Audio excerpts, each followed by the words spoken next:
Socrates' quote on the importance of wheat to the life of ancient Greece drives home the importance of securing one's food supply. Talks of democracy and freedom in ancient Greece is great and all, but it's hard to fight for those rights on an empty stomach. And nowhere was this sentiment more apparent than in Athens, which in the 4th century BCE has grown so large that it relied on imported grains to feed at least 1/3 of the Athenian population. Imported grain was essential to the life of Athenians, and any disruption to the trade of imported grains could mean massive starvation and unrest in Greece's most important city. So in order to ensure that grains could be imported smoothly and efficiently, a legal and financial framework had to be established. Chartering a ship, finding a crew, and having the capital to buy mass amounts of grain to import to Greece was an expensive and risky undertaking. Now, to encourage the risky venture of long-distance maritime trade, and there was plenty of risk, from natural disaster to piracy, traders had to be guaranteed a certain degree of profit in order to induce them to make the treacherous journey. Why risk life and limb if there's no gold to be had? So in order to ensure a degree of profitability in the grain trade, Greece enacted several laws to protect both traders and the public from unscrupulous grain dealers. Athens decreed that 2/3 of all imported grain must go to the city of Athens, and it was a capital offense for any Athenian citizens to ship grain to any other port besides Athens. There were also laws controlling the quantity of grains that merchants could store to prevent grain merchants from artificially controlling the price of grain by constricting or flooding the grain market. There were also even laws controlling the markup on grains for resale by grain dealers. These laws were enacted to ensure that the fair market price for grain could be established, so that it could entice traders to make the long-distance sea voyage to import grain into Athens. Traders had to know that they were getting a fair price for the grains when they docked in Athens. To enforce these laws, Athens had official market overseers to watch the merchants and the grain traders, and paid informants to let them know if anybody is breaking the regulations. But even if reasonable profitability could be ensured, it still required a lot of capital to invest in sea-bound voyages, which was fraught with plenty of risks. So the Greeks had to come up with a sophisticated financing option for these voyages. We know that sophisticated financing contracts existed in ancient Greece for these sea voyages due to loan contracts that have been unearthed dating back to about 352 BCE. A particular loan contract discovered involved a financier suing 2 trading brothers who reneged on their contract obligations.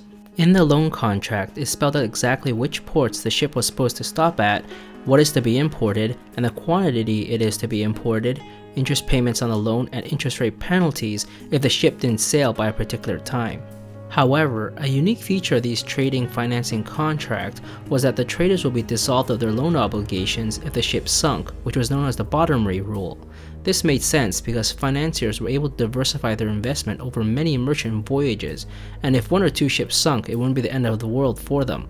But it would be the end of the world if the ship sunk for the seagoing traders.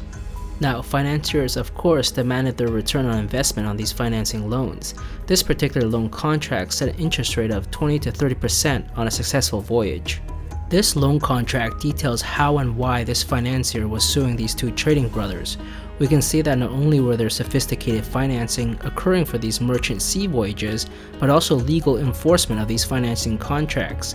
Because really, what good is a financing contract if you can't enforce it? Athens needed these 2 elements to ensure stable grain imports to feed its ever-growing population.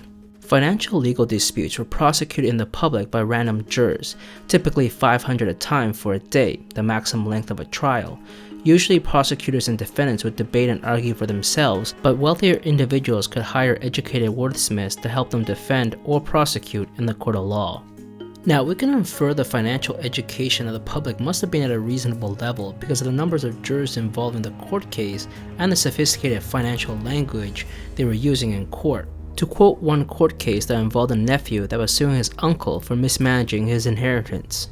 Sofa manufacturer employing 20 slaves given to my father as security for a debt of 40 minia. These brought him a clear income of 12 minia. In money he left as much as a talent loaned at the rate of a drachma a month, the interest of which amounted to more than 7 minia a year. Now, if you add this to the last sum, the interest for 10 years, reckoned at a drachma only, you will find that the whole principal and interest amounts to 8 talents and 4,000 drachma. From this quote, we can see that Athenians had a clear understanding of financial concepts such as time value money and interest payments. A financially literate population helped provide a solid foundation to settle financial legal disputes in the court of law. Athens also had a banking industry to ensure the fluidity of savers, investors, and borrowers, and just like today, they serve as an intermediary or the middleman between savers who want to ensure their coins were safe and protected and perhaps earn a little bit of interest, and borrowers who wanted long-term financing for their companies and other ventures. Because importing and exporting was so vital to the lifeblood of Athens, it isn't surprising that Piraeus, Athens' seaport, was a center of international trade where bankers, investors, and merchants would gather to wheel and deal. Now, besides financing business ventures, these bankers also provided funding to the Athenian elites who periodically financed ceremonial events, which could be very expensive in order to earn prestige or simply to maintain their social standings. Our modern-day equivalent would be celebrities or businessmen donating and hosting events for charity or other social causes. One of the investments that banks and investors helped finance was silver mining. Mining was an expensive endeavor that required not only significant equipment and infrastructure investment, but engineering know-how. Athens, instead of publicly financing these expensive mining operations, from finding sites with suitable deposits to developing the mine, operating the mine, and finally exploring the silver or gold, Athens chose to privatize the mining industry. Mining sites would be auctioned off by the council of 10 Athenian magistrates to investors to develop. In order to reduce corruption during these auctions, the 10 magistrates had short annual appointments and came from the 10 tribes of Athenians. Decisions on who won the right to develop the mining site were posted publicly to encourage transparency. Frequently, a number of investors would band together in a partnership to share the risk of developing a mine. Athens benefited from a steady stream of silver by offloading the grunt work and risk of developing and operating silver mines to private investors, and with its steady supply of silver, Athens was able to mint the iconic owl coin, one of the most widely circulated coins produced in ancient times, with as many as 120 million coins minted from the 5th to the 1st century BCE. The owl coin featured Athena, the patron saint of Athens, on one side, and an owl with a sprig of an olive tree with the letters AOE for Athens on the other side. These coins were the reserve currency of the ancient world, widely accepted in international trade. This allowed international traders to wheel and deal without fear that the monetary unit they were dealing with was of dubious quality. Our modern-day equivalent is the United States dollar, which is widely accepted in international trade, compared to, say, the Zimbabwean dollar, which isn't quite as widely accepted.